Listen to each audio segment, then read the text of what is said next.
So g'day, I'm out in Wicklow again. It's not as nice as it has been the last week or two. It's a bit drizzly, it's a bit rainy today. But I'm out in Glendalough where the rock climbers come to climb. And if you come out here, there's two things you need. One is the right gear, the right equipment. And the other, most definitely, is a climbing partner that you trust and trust implicitly with your life. Right behind me here, there's a cliff. The cliff behind me is about 100 meters high from where I am. It's pretty near vertical, and if you climb it and fall, you're not injured, you're worse. You're what they call, probably in colloquial language, brown bread.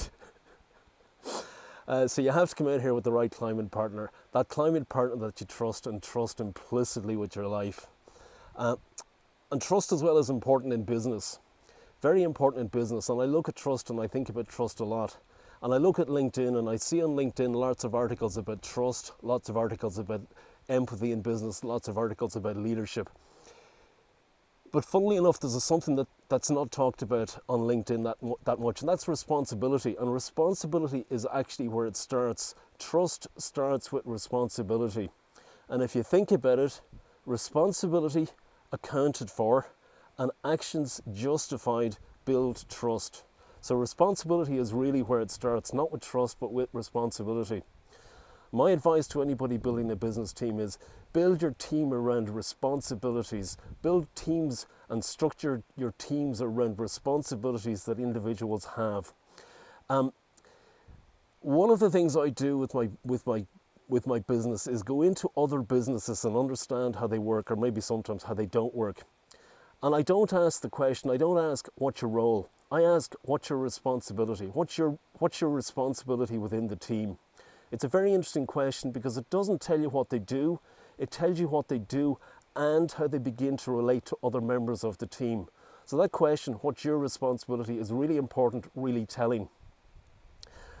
And I sometimes would ask maybe somebody, let's say for example Mary in charge of accounts, what's your responsibility? And she might say, well, it's responsibility for managing accounts or collecting money.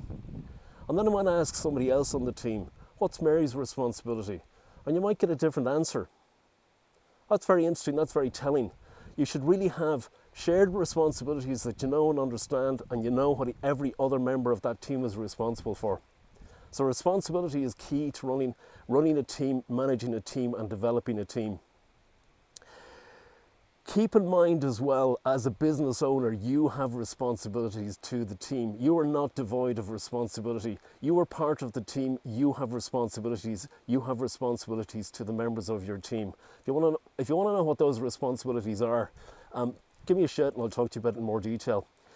And keep in mind as well that somebody on a team is not accountable just to the leader. Somebody on a team is accountable to the other members of that team. That's actually how teams work. Accountability is to other members of the team, not just to the leader. That's me, Peter, Iridium Consulting. Next time we'll be talking a little bit about trust.